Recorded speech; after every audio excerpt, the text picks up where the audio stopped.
Hello everyone, स्वागत है आप सभी का हमारे यूट्यूब चैनल में। दोस्तों, आज की इस वीडियो में हम बिहार बोर्ड क्लास 8 की जो बुक है हमारे अतीत, इसके क्वेश्चन आंसर को देखेंगे। और इस वीडियो के अंतर्गत हम चैप्टर नंबर 8 के क्वेश्चन आंसर को देखेंगे, जो कि लास्ट चैप्टर है ये। इसके पहले के वीडियो में हमने चैप्टर 7 तक कवर कर लिया है। तो देखिए, चैप्टर का नाम है राष्ट्रीय आंदोलन का संगठन 1870 के दशक से 1947 तक। ये हमारा चैप्टर। आ जाते हैं क्वेश्चन पर, देखते हैं कि किस पेज पर चैप्टर है। तो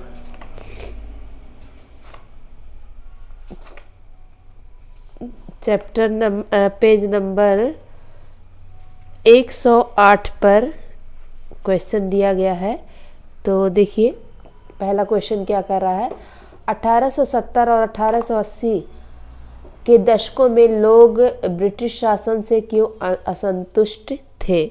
तो इसका आंसर कॉपी में देख लेते हैं। 1870 और 1880 के दशक में ब्रिटिश शासन से लोगों के असंतुष्ट होने के कई कारण थे, जिनमें आर्थिक शोषण, राजनीतिक दमन और सामाजिक और सांस्कृतिक हस्तक्षेप शामिल थे। ब्रिटिश नीतियां जैसे कि 1878 का आर्म्स एक्ट और वर्नाक्यूलर प्रेस एक्ट नीतियां भारतीय की स्वतंत्रता को सीमित करती थी। भू राजस्व प्रणाली से किसानों पर भारी बोझ पड़ा और पारंपरिक उद्योगों के पतन से बेरोजगारी और गरीबी बढ़ी। तो ये हमारा पहले का आंसर हो जाता है। दूसरा क्वेश्चन है कि भारतीय राष्ट्रीय कांग्रेस किन लोगों के पक्ष में बोल रही थी। तो इसका आंसर ये है, भारतीय राष्ट्रीय कांग्रेस भारत के किसी एक वर्ग या समुदाय के पक्ष में नहीं, बल्कि विभिन्न समुदाय के सभी लोगों के पक्ष में बोल रही थी। कांग्रेस गरीबों, काश्तकारों, मजदूरों, सैनिकों, वनवासियों, पेशेवर समूहों, जमींदारों तथा उद्योगपतियों सभी के पक्ष में बोल रही थी। ये हो गया दूसरा। तीसरा देखिए, पहले विश्व युद्ध में से भारत पर कौन से आर्थिक असर पड़े। प्रथम विश्व युद्ध का भारत पर गहरा आर्थिक प्रभाव पड़ा, जिसमें रक्षा व्यय में भारी वृद्धि हुई, जिससे व्यक्तिगत आय और कॉरपोरेट मुनाफे पर कर बढ़ाए गए और वस्तुओं की कीमतें दोगुनी हो गई, जिससे आम जनता के लिए मुश्किलें बढ़ी। और युद्ध सामग्री और युद्ध के सामानों की मांग बढ़ने से कुछ भारतीय उद्योगों का विकास हुआ, लेकिन कृषि और अन्य क्षेत्रों को भी नुकसान हुआ, जिससे भुखमरी और बेरोजगारी बढ़ी। ये हो गया। फिर चौथा क्वेश्चन देखिए, 1940 के मुस्लिम लीग के प्रस्ताव में क्या मांग की गई थी। तो 1940 के मुस्लिम लीग के प्रस्ताव में भारतीय उपमहाद्वीप के मुस्लिम बहुल क्षेत्रों जैसे उत्तर पश्चिमी और पूर्वी भारत में एक स्वतंत्र राज्य बनाने की मांग की गई थी, ताकि वहाँ के मुसलमानों के हितों की रक्षा हो सके और भविष्य के भारत में उनकी स्वायत्तता और सुरक्षा सुनिश्चित हो सके। हालांकि इस प्रस्ताव में सीधे और तौर पर पाकिस्तान शब्द का उल्लेख नहीं था, लेकिन इसने बाद में पाकिस्तान के निर्माण की मांग का आधार बनाया। तो ये हमारा चौथे का आंसर कंप्लीट हो जाता है। पांचवा क्वेश्चन देखिए, मध्यम वर्गीय कौन थे, ब्रिटिश शासन के खिलाफ किस तरह संघर्ष करना चाहते थे। तो ये हमारा आंसर है, मध्यम वर्गीय नेता ब्रिटिश शासन के विरुद्ध शांतिपूर्ण तरीके से संघर्ष करना चाहते थे, जिसमें मुख्य रूप से आवेदन, निवेदन, प्रार्थना पत्र और जनमत निर्माण जैसी विधियों का उपयोग शामिल था। वे ब्रिटिश सरकार से न्यायपूर्ण प्रतिनिधित्व, प्रशासन में भारतीयों को उच्च पदों पर नियुक्ति और देश की आर्थिक दुर्दशा पर ध्यान दिलाने की मांग करते थे। तो ये हमारा पांचवा आंसर कंप्लीट हो गया। छठा देखिए क्या कर रहा है, कांग्रेस में आमूल परिवर्तनवादी की राजनीतिक मध्यम वर्गीय की राजनीति से किस तरह से भिन्न थी। तो इसका आंसर देख लेते हैं।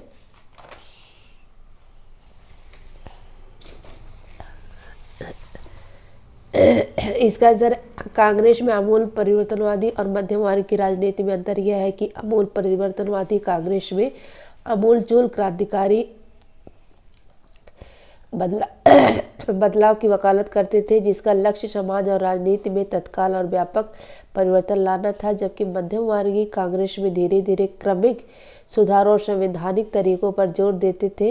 वे पहले समूह के क्रांतिकारी विचारों के विपरीत स्थापित व्यवस्था में ही सुधार करना चाहते थे। तो ये हो गया हमारा छठा। सातवां क्वेश्चन देखिए क्या कह रहा है, क्वेश्चन आप पढ़ लीजिएगा, क्वेश्चन लंबा है। सातवें का आंसर हम देख लेते हैं। असहयोग आंदोलन में गांधी जी को जन नेता माना जाता था, जिनके आह्वान पर पूरे देश के लोगों ने विभिन्न तरीकों से भाग लिया, जैसे कि सरकारी उपाधियों का त्याग, स्कूलों कॉलेजों का बहिष्कार, विदेशी वस्तुओं का बहिष्कार और हड़तालें।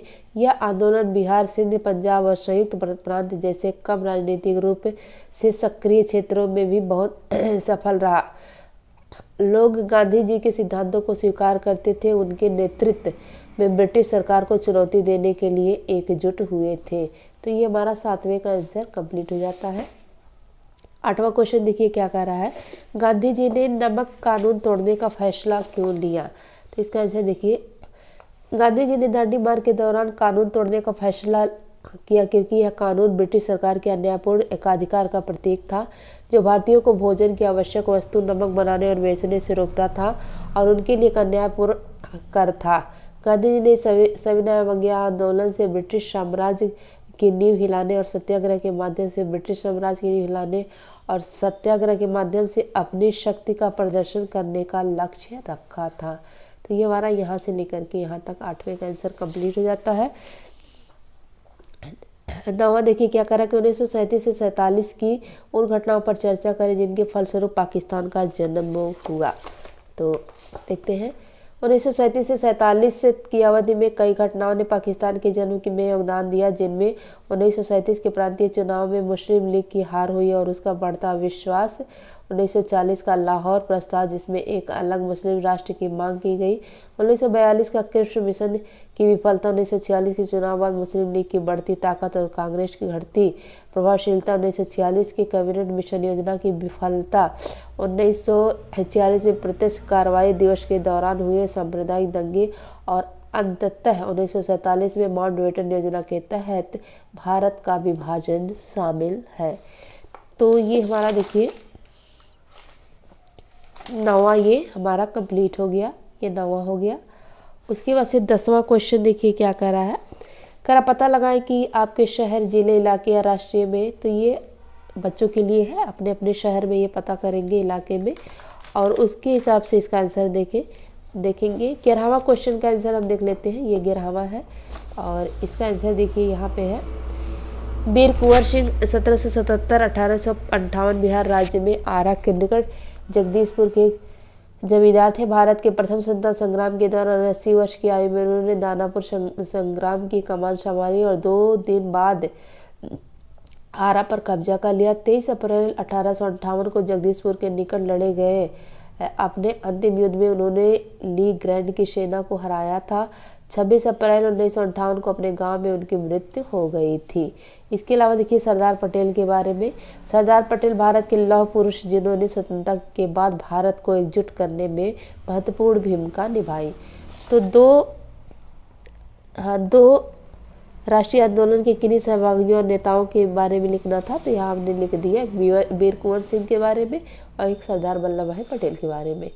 तो इस तरह इसमें जितने भी क्वेश्चन आंसर थे हमने कंप्लीट कर लिए हैं और इस बुक में बस इतने ही चैप्टर थे जिसको कि हमने कंप्लीट कर लिया है।